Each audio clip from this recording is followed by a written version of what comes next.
সামাজিক যোগাযোগ মাধ্যমে পরিচয়, সেখান থেকেই প্রেম, এরপর একসঙ্গে বসবাস। কিন্তু সম্পর্কের শেষটা এক প্রতারণার অধ্যায়। নেত্রকোনার দুর্গাপুরে বিয়ের আশ্বাস দিয়ে দীর্ঘদিন একসঙ্গে থাকার পর প্রেমিক পালিয়ে যাওয়ার অভিযোগ তুলেছেন এক নারী। ন্যায় বিচারের দাবিতে তিনি এখন অবস্থান নিয়েছেন অভিযুক্ত প্রেমিকের বাড়িতে। দুর্গাপুর উপজেলার কাকইরকড়া গ্রামের এই ঘটনাকে কেন্দ্র করে ব্যাপক চাঞ্চল্যের সৃষ্টি হয়েছে। অভিযোগকারী মিতু আক্তারের দাবি, টিকটকে পরিচয়ের পর প্রেমের সম্পর্ক গড়ে ওঠে স্থানীয় যুবক অন্তু চক্রবর্তীর সঙ্গে। রাজবাড়ী সদর উপজেলার ধলদি লক্ষ্মীপুর গ্রামের বাসিন্দা মিতু আক্তারের দাবি, 2022 সালে টিকটকের মাধ্যমে পরিচয়ের পর দীর্ঘদিন তাদের সম্পর্ক চলতে থাকে। পরে 2024 সালে ঢাকায় মুসলিম পরিচয়ে এক হুজুরের মাধ্যমে মিতুকে বিয়ে করে ওই যুবক। এরপর রেজিস্ট্রি করে বিয়ে সম্পন্ন করার আশ্বাস দিয়ে তারা একসঙ্গে বসবাস শুরু করেন। সে সময় দুজনেই সাভারের একটি পোশাক কারখানায় চাকরি করতেন। 2 বছর পর্যন্ত কথাবার্তা 2024 সালে আমি তার সাথে চলে আসার পরে আমরা সবার বাকি জায়গা সংসার করছি 2 বছর সংসার করার পরে সে বাড়িতে চলে আসছে। পরে সে আমার সাথে ওইখানে বিয়ে করছিল এই হিসেবে মুসলিম হিসেবে বিয়ে করছে। এক মুন্সি দিয়ে সেই কাগজটা করেছিল যে তোমরা পরবর্তীতে কোর্টে নিয়ে তারপরে তোমরা করে আর ও কোর্টে নিবি না। 2 বছর আমার সাথে সংসার করে পরে আমার মারছে। আমি আবার আরেক বাসায় যেয়ে বসে আসলাম। পরে সকালবেলা এসে দেখি সে কাগজ নিয়ে চলে আসছে।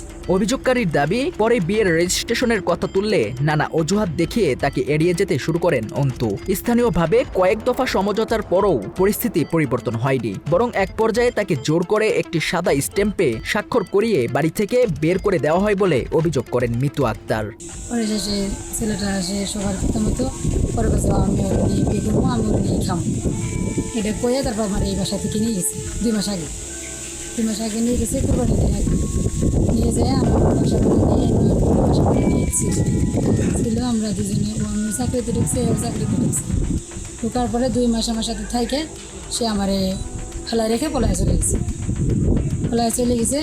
এখন তার মা যায় ওইখানে যায় স্টেমে সই দিয়ে বলছে যে স্টেমে লেখা আছে যে আমার ছেলে যতদিন বাসায় বাড়িতে না আসবে ততদিন সে আমার ভরণ পোষণ এমনকি আমার ক্ষয়ক্ষতি যে যাই দেয় সব সে নিয়ে এরকম করে একটা সাইন নিয়ে চলে আসার পরে তারপরে আমার সেইখানে আবার পাশে আর এক নেতার বাড়ি আমার আটকায় রাখার পরে আমার এই জোর জবরদস্তি থেকে আমার থেকে সাদা স্টেমে তারা সই নেয়। এরপর আবারও অন্তুর বাড়িতে ফিরে যান মিতু। অভিযোগ, তার উপস্থিতির খবর পেয়ে গত 27 জুন অন্তু ও তার পরিবারের সদস্যরা বাড়ি ছেড়ে পালিয়ে যায়। 2 দিন বারান্দায় অবস্থানের পর ঘরে প্রবেশ করলে বিষয়টি নিয়ে থানায় অভিযোগ করে অভিযুক্ত পরিবার। পরে সংবাদ সম্মেলন করে অন্তু চক্রবর্তীকে ত্যায্যপত্র ঘোষণা করা হয়েছে বলেও দাবি করে তারা। আমার ছেলের অপকর্মের দায় সে হিন্দু হয়ে মুসলমান ছেলের সাথে অনৈতিক কাজ করাতে ধর্ম বহির্ভূত, আজকে তাকে আমরা স্বামী স্ত্রী 2 জনে মিলে আমার ছেলেকে আমি আজকে ত্যায্য হিসেবে ঘোষণা করছি হলফনামার মাধ্যমে। পরদিন অর্থাৎ বিগত 27/6/26 তারিখ বিশেষ প্রয়োজনে আমার বসতঘরে তালাবদ্ধ করিয়া আমি আমার স্বামী সহ আমার মেয়ের বাড়ি চলিয়া যাই।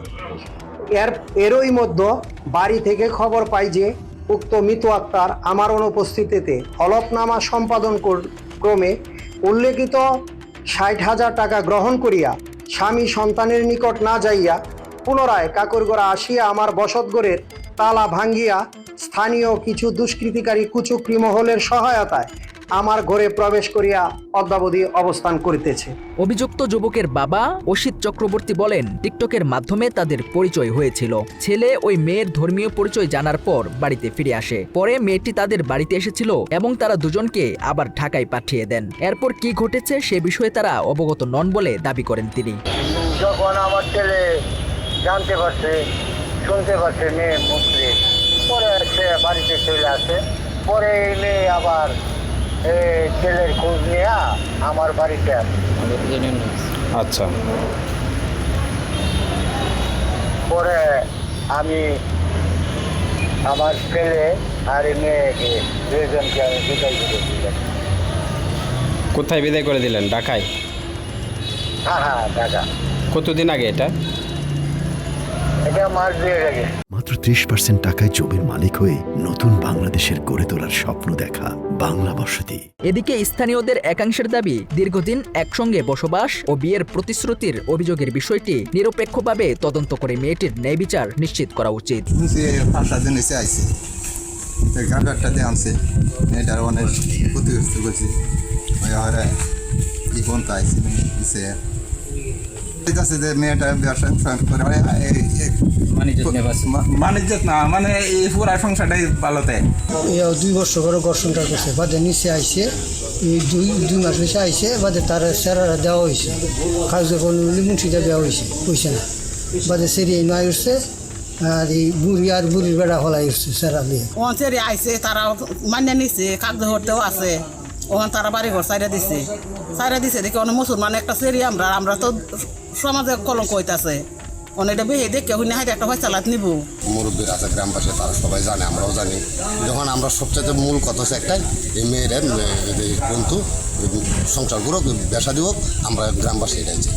1.5-2 মাস পূর্বে এই গ্রামে একবার আসছে এই ছেলেকে খুঁজি আয়া বলছে যে ছেলে আমারে প্রতারণা করে আয়া পড়ছে ফাঁকিবাজি করে। বিষয়টি নিয়ে দুর্গাপুর থানার ভারপ্রাপ্ত কর্মকর্তা খন্দকার শাকের আহমদ বলেন, দুইজনের মধ্যে সম্পর্ক ছিল এবং তারা একসঙ্গে বসবাস করেছেন বলে প্রাথমিকভাবে জানা গেছে। তবে বাড়ির তালা ভেঙে প্রবেশের ঘটনাসহ পুরো বিষয়টি তদন্তাধীন রয়েছে। মেয়েটা নাকি টিকটক করতো। হ্যাঁ, এই মেয়েটা এই ছেলের বাড়িতে ঢুকছে, ছেলের সাথে তার সম্পর্ক ছিল তার ভাষ্য অনুযায়ী। হ্যাঁ, ঢাকা সাভান্না কোথায় থাকা অবস্থায় তারা একসাথে লিপ্ত করছে, একসাথে থাকছে। সামাজিক যোগাযোগ মাধ্যমে শুরু হওয়া একটি সম্পর্ক এখন পৌঁছেছে আইনি লড়াইয়ের দ্বার প্রান্তে। বিয়ের আশ্বাস ভঙ্গ, একসঙ্গে বসবাস এবং প্রতারণার অভিযোগের সুষ্ঠু তদন্ত ও ন্যায় বিচার চায় অভিযোগকারী। অন্যদিকে অভিযুক্ত পরিবারের বক্তব্যও সামনে এসেছে। এখন তদন্ত শেষে প্রকৃত ঘটনা উদ্ঘাটন এবং আইন অনুযায়ী ব্যবস্থা নেয়ার অপেক্ষায় স্থানীয়রা। তথ্যচিত্রে জাকির শামীম, বাংলা এডিশন।